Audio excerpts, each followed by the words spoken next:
Bonsoir à tout le monde. Je m'appelle Agustina Lascano. Je suis médecin responsable de l'unité neuromusculaire à l'hôpital cantonal de Genève. Je ne suis pas Dieu, je ne me crois pas Dieu. Et on reconnaît tout à fait les faiblesses que nous avons en tant que médecins, parce qu'on est des êtres humains finalement, comme vous tous. D'ailleurs, j'avais une question pour le public. Il y a combien de soignants dans la salle si vous arrivez à lever la main? Peu importe. Merci. Oui, médecin, physio, voilà, juste pour savoir comment présenter par la suite, parce que c'est clair que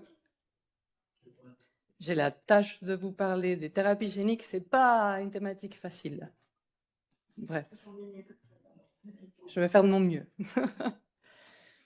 C'est vrai que les patients, on s'occupe pratiquement des patients qui présentent des maladies rares, hein, il faut dire ce que c'est, et ils nous posent souvent la question, est-ce que, enfin, pourquoi on n'a pas trouvé un traitement enfin pour cette maladie, comment c'est possible? On est en 2025 et en fait, nous, qu'on est de l'autre côté, on voit plein de thérapies et des choses arriver, on ne sait plus par où commencer. Donc, quelque part aussi, je vous remercie de m'avoir donné la possibilité de faire cette présentation aujourd'hui parce que ça m'a obligé aussi de revoir toute la littérature qui est à disposition.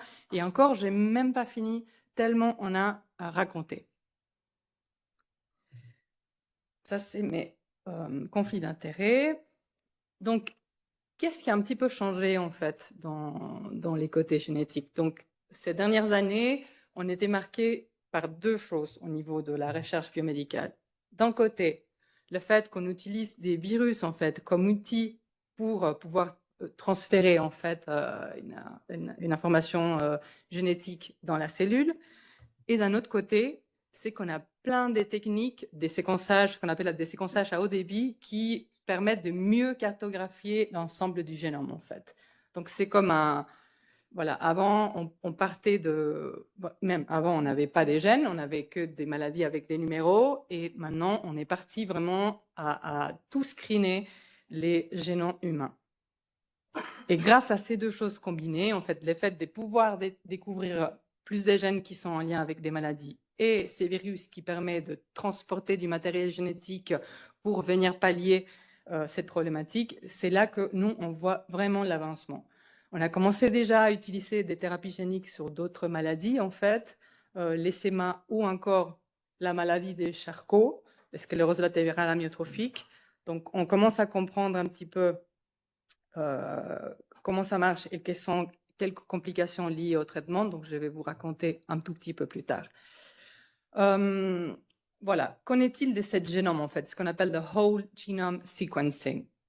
C'est vraiment aller tout screener. Mais quel est l'intérêt, en fait, dans cette maladie? Donc, comme Dr Vicino l'a dit tout à l'heure, probablement peu, disons, dans la plupart des pourcentages des suspicions des maladies des Charcot-Marie-Tooth, parce que, en fait, la plupart correspondent à la duplication du PMP22, mais peut-être c'est intéressant, justement, dans toutes les autres formes qu'on n'arrive pas encore à trouver, quel est les gènes en cause, en fait. Donc, quelle est la performance, finalement, de ce test? Elle est quand même pas si mal. La totalité, on arrive à détecter 80%. Je pense que tu étais un peu moins optimiste, en fait, mais ça, c'est une publication qui est presque toute fraîche et très, très bonne dans les SMT1, un peu moins bonne pour les autres mutations génétiques. Évidemment, cette whole genome sequences, il a quand même quelques défis à relever. Et je répète ce qu'ils ont dit tous les autres présentateurs auparavant, c'est qu'il y a un énorme nombre de gènes, en fait. Vous avez vu la liste que Dr Vicino vous a montré tout à l'heure. Il y a, jusqu'à maintenant, jusqu'à aujourd'hui, il y a 102 gènes qui sont formellement associés à la CMT. Je me suis permis de rentrer dans la base des données anglaise, en fait, qui vient de publier aussi un article avec les nouvelles mutations pour les maladies neuromusculaires. Donc, il y en a deux de cette année nouvelles pour la CMT. Eux, ils classent en fait la probabilité que ça soit un lien avec la maladie en des couleurs un peu comme les feux, rouge, vert et jaune, en fait. Donc, eux considèrent que le vert, c'est en lien avec la maladie. Les jaunes, c'est un peu à voir et les rouges, pas du tout. Et puis ça, c'est un autre défi dont je vais vous parler tout à l'heure. Il n'y a pas seulement plusieurs gènes qui peuvent causer la maladie, il y a plusieurs, en fait, ce qu'on appelle la hétérogénéité allélique, en fait. Donc, ça veut dire que dans les mêmes gènes, à différents endroits, il peut y avoir des mutations différentes, en fait. Par exemple, dans cette gène JGB1, il y en a 109 variants probablement pathogènes qui ont été identifiés. Donc, vous voyez, c'est vraiment, quand on part du fréquent du PMP22, après, quand il faut aller chercher, il faut vraiment creuser, en fait. Donc, c'est un travail que nous, on n'imagine même pas hein, du côté biomédical. Il y a aussi une hétérogénéité moléculaire. Donc, on disait tout à l'heure que la cause la plus fréquente, c'est la duplication du gène PMP22, mais pas que. En fait, l'autre moitié, ça peut être d'autres types de mutations. Donc, pas forcément qu'il y a une duplication, mais une insertion des lésions, enfin, d'autres types d'altérations des processus génétiques, en fait. Il y a une lacune diagnostique. Dans cette cohorte des 1515 patients, il y avait 23% des cas qui restaient sans diagnostic. Et puis, effectivement, la pénétrance de la maladie, on sait qu'elle est complète, mais il y a toujours ces défis de cette zone que je vous ai parlé de jaune, en fait. Donc, en fait, qu'est-ce qu'on fait de ces gènes dont on ne sait pas trop quoi en faire? C'est ce qu'on appelle des variants de signification incertaine. Et encore, je me permets de vous parler de la génétique en tant que neurologue, et en n'étant pas spécialiste dans la génétique. Je sais qu'il y a une généticienne de chez nous, en fait, qui est présente en live. Donc, peut-être elle va corriger si j'ai dit quelque chose qui n'est pas exactement correct.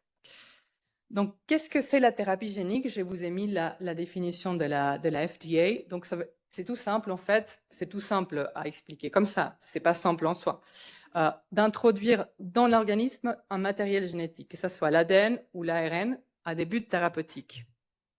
Donc, on a les matériels génétiques qui est ciblé à corriger ces patrimoines génétiques dits défectueux.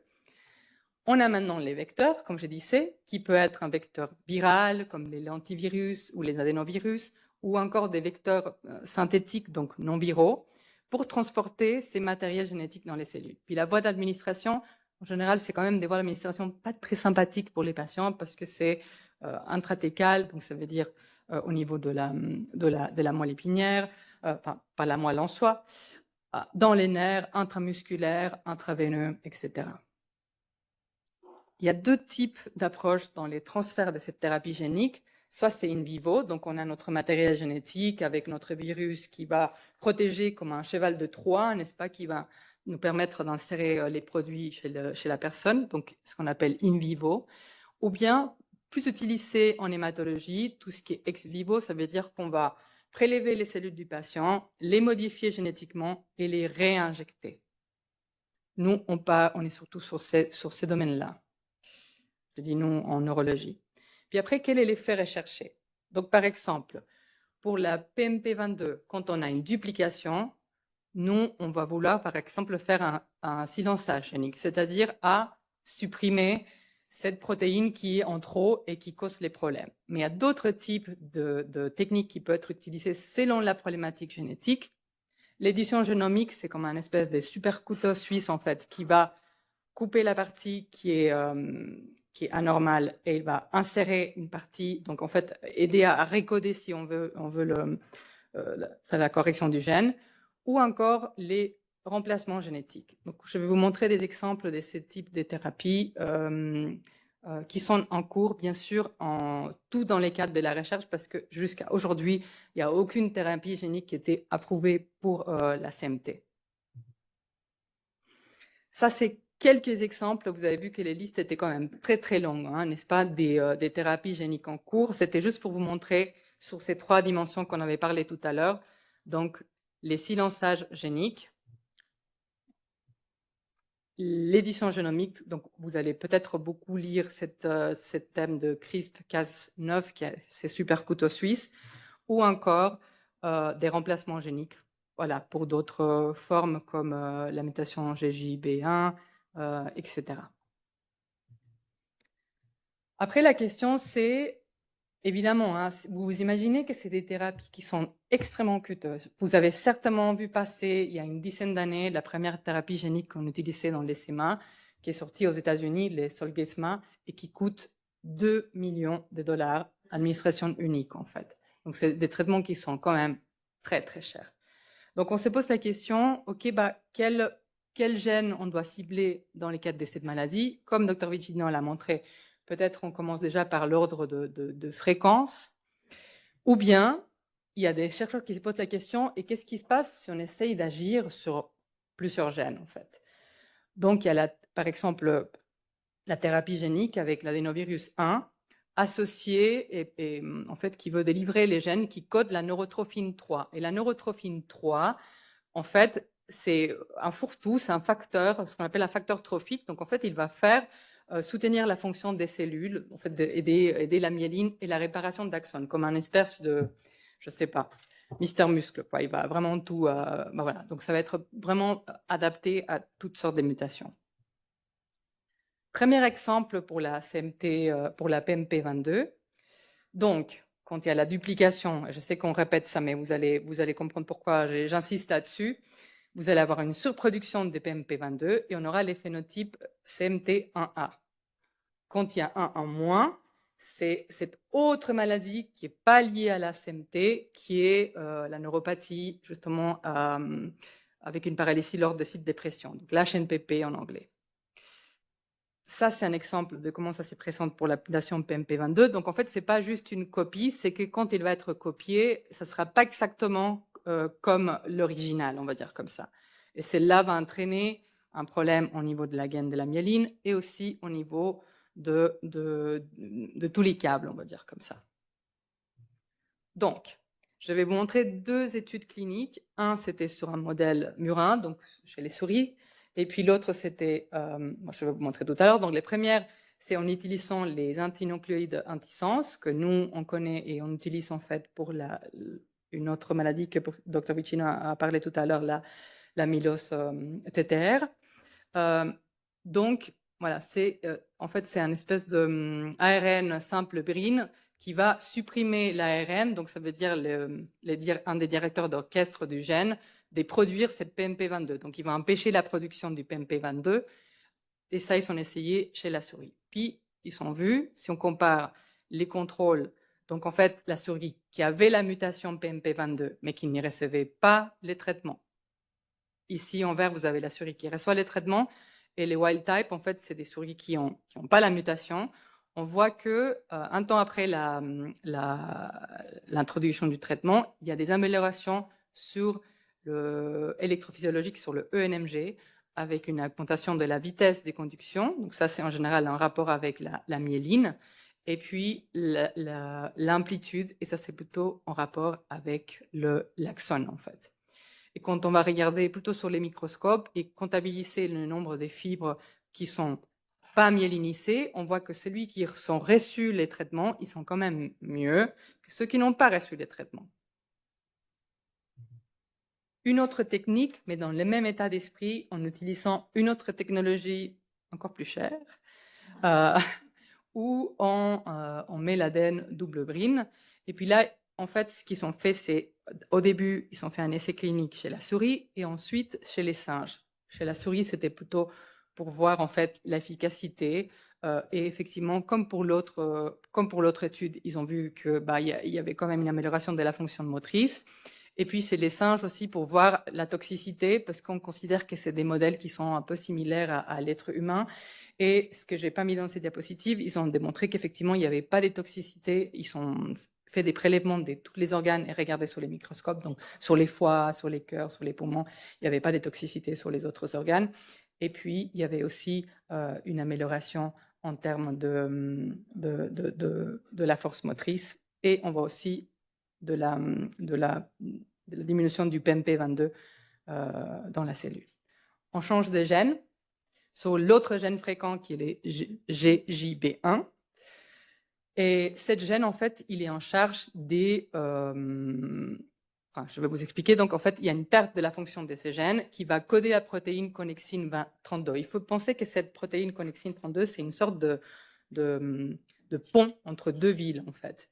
Donc, il va transmettre l'information, mais il va aussi transmettre tout, transporter la nourriture, etc. Donc, dès qu'on coupe ces ponts, en fait, qu'est-ce qui va se passer? Cette cellule, il n'aura pas les nutriments dont il a besoin et il va perdre sa couche de myéline et aussi l'axone, en fait. Un groupe chypriote, il a utilisé à l'aide d'un vecteur viral, donc l'adénovirus Rhesus 10, qui était, ils ont fait une étude précédente sur l'adénovirus 9. Ils ont vu que celui-là, il était quand même plus efficace et moins toxique chez l'être humain. Ils ont retrouvé dans cette mutation, dans la CMT1X, qu'il y avait une amélioration de la force musculaire. Ici, le MOC, ça veut dire celui qui n'a pas reçu les traitements. Les 3 souris avec des doses croissantes et la souris qui n'a pas la mutation. D'accord? Donc, on voit que quand même, il est presque comme c'est qu'il n'y a pas la mutation, en fait, en termes d'amélioration, alors que celui en violet, c'est celui qui n'a pas reçu la thérapie génique. Aussi, une augmentation de cette connexine, donc ça veut dire qu'ils ont pu quand même refaire ces ponts entre les connexions. Plus on donnait de doses, mieux c'était. En tout cas, à la dose intermédiaire, on voyait déjà une efficacité. Mais par contre, ils ne sont trouvés aucune modification au niveau des biopsies, au niveau histopathologique. Ils n'ont pas exactement élaboré beaucoup autour de ça. Enfin, ils étaient déjà assez contents que les paramètres en fait, des forces étaient déjà mieux. Je vais parler de cette mutation, la SH3TC2, qui est effectivement pas très fréquente, mais c'est une des formes plus sévères que d'autres formes de CMT et son apparition est quand même précoce. Alors aujourd'hui, on a parlé des enfants. Les symptômes, vous avez déjà entendu parler. Et puis, il y a, comme on a vu tout à l'heure, plusieurs sous-types en fait. On a 15, 11 des formes plus démyélinissantes et 4 des formes axonales, tous avec des lettres et ainsi de suite en fait, des lettres à rallonge. Sur la CMT4C, donc aussi mes collègues y ont parlé, on sait que cette gène, en fait, il est exprimé dans les cellules des Schwann. Les cellules des Schwann, c'est ce qui, en fait, ils s'occupent de la conduction saltatoire. Donc, il y a la myéline qui est impliquée qui va permettre de faire tous les processus de la communication plus vite, en fait. Et à la suite de cette perte des fonctions de ce gène, il aura une atteinte, il a mini précoce et par la suite progressive. Donc, les mêmes équipes chypriotes, ils ont aussi développé une thérapie génique pour cette mutation et ils ont trouvé quelque chose d'assez intéressant. Donc, il y avait un groupe au tout début, en fait, où ils faisaient un traitement précoce chez la souris. Donc, ils traitaient à 1 mois. Et comme ça, on pouvait voir qu'est-ce qui se passe dans les premiers mois. Ça, c'est les patients, les souris qui n'ont pas de mutation. Donc, la souris contrôle. La souris en rouge, c'est celle sans traitement et en vert, avec traitement. Voilà, donc il commence les traitements là. Là, on peut dire que c'est l'état de base de la souris. Et 3 mois plus tard, on voit quand même qu'en termes de force, en fait, de cette souris, elle est quand même presque même mieux que la souris contrôle. Et si on voit les petites images ici, ça c'est encore une fois la souris qui n'a pas la mutation. Donc, quand on la suspend, elle arrive à s'effréner, elle est tonique, hein. La souris qui reçoit les traitements, voilà, un petit peu moins tonique sur les pattes devant, mais bien en arrière. Et puis, la souris qui a la mutation, mais qui n'est pas traitée, on voit qu'elle tombe sans pouvoir rester tonique. Mais ce qui était intéressant, c'est qu'ils ont fait un autre groupe des souris où ils sont traités plus tard. Donc, ils sont traités là, à ce moment-là, à 3 mois. Pareil, les mêmes schémas. Ça, c'est un peu les points de base. Et puis, la force, en fait, on voit qu'elle est, ça c'est les patients traités, quand même mieux que ceux qui ne sont pas traités. Et là, vous avez encore une fois les images, la petite souris qui essaye de saisir cette fois la nourriture, et puis malheureusement, celle qui n'est pas traitée, qui rate complètement la cible, en fait. Bref, il y a d'autres paramètres que je n'ai pas rajoutés. Il compte aussi en général la souris à laquelle elle tourne, la vitesse à laquelle elle tourne la souris, etc. Mais voilà, pour que vous ayez un peu l'impression du concept de force qui s'améliore visiblement avec ces thérapies chez des modèles murins, en fait, donc chez la souris. Donc, petite mention pour d'autres nouveautés en thérapie génique de la CMT2E. En fait, elle est due à la mutation du gène NEFL. Donc, en fait, c'est des mutations des gains de fonction. Donc, il y en a trop, un peu comme la PNP22. Et puis, il y a eu cette approche thérapeutique par des oligonucléoïdes antisens qui était assez révolutionnaire parce que pour la première fois, je vais aller un tout petit peu plus vite, il a pu réduire un allèle spécifique. Vous vous rappelez, avant, on allait vraiment sur les gènes, mais là, c'était sur une allèle spécifique. Donc, c'est la première proof of concept, comme on l'appelle en anglais, d'une approche thérapeutique qui est allèle spécifique par cette technologie, en fait. Ce qui est quand même pas rien, parce que c'est pas évident. Petite liste des traitements encore en cours, et je pense qu'il faut faire une mention spéciale, même si c'est pas une thérapie génique, sur les CMT SORD, en fait, parce que dans les domaines médicaux, on parle énormément de ces sous-groupes-là. Pourquoi? Je pense que c'est toi, David, qui avait mis la dia. On voit qu'il est déjà en phase terminale de phase 3, les traitements pour ça. Donc, qu'est-ce que c'est ces CMT SORD, en fait?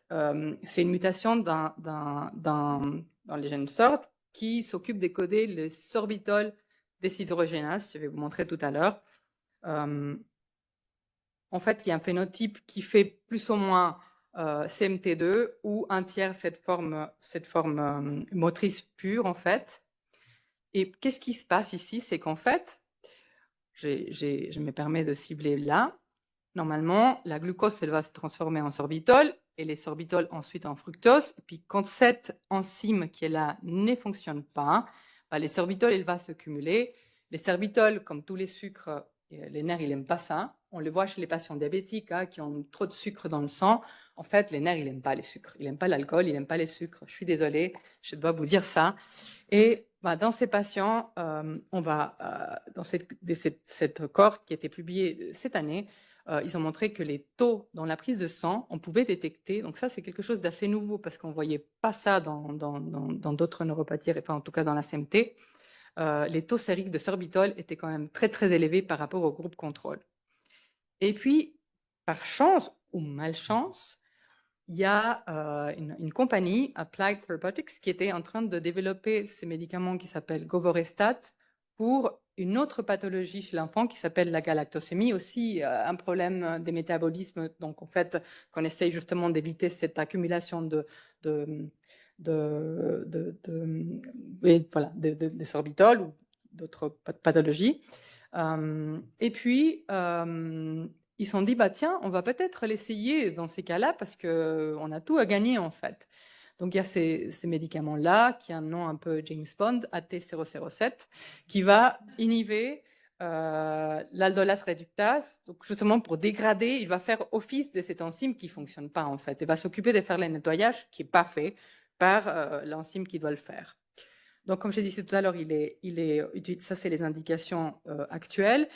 Et puis, il y a eu quand même des résultats clés dans la mouche, donc la drosophile, qui ont montré qu'il y avait une réduction des sorbitol des 50% dans les 3 mois et une amélioration de l'intégrité synaptique de ces modèles animaux qui étaient appliqués. Donc, il y a eu je pense que peut-être vous avez vu aussi passer des publications parce qu'il y a eu un appel à la FDA en fait de dire bah enfin est-ce qu'on peut pas faire passer cette thérapie plus rapidement puisqu'il s'agit quand même d'une maladie rare. Donc voilà, c'est pour ça que vous l'avez vu que c'était une des plus avancées dans la dia de mon collègue en fait.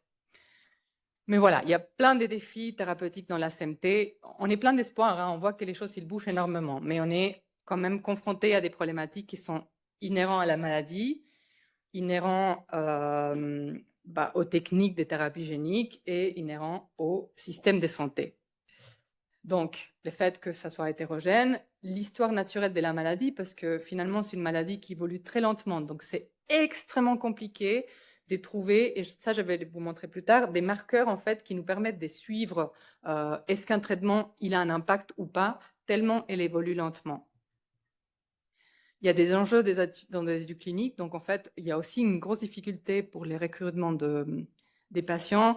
Il y a plusieurs pays maintenant où, par exemple, pour d'autres pathologies comme la maladie des Charcot, donc les scléroses latérales amyotrophiques, qui sont commencés à faire des organisations où il y a les pharma, les centres savants et l'association des patients qui poolent toute l'information pour dire aux patients, bah, il y a une étude en cours qui va commencer là et qu'ils puissent avoir un accès plus facilement, en fait. La modalité d'administration, c'est pas anodin, hein, parce que nous, on l'utilise pour d'autres pathologies, on doit administrer les produits en intratécal. à des fréquences quand même assez rapprochées, donc une fois par mois, ou dans d'autres cas peut-être. Donc c'est quand même lourd pour les patients de recevoir ces traitements. Voilà, en termes de sécurité, je vais vous toucher un mot pour vous donner un exemple, hein, parce que rappelez-vous qu'on est quand même en train d'envoyer une coque virale avec un gène à l'intérieur. Donc, il y a eu, voilà, encore une fois, c'est pas anodin. Il y a eu, c'est rare, mais il y en a eu quand même dans une autre thérapie génique qu'on utilise pour la maladie de Charcot, sclérose latérale amyotrophique.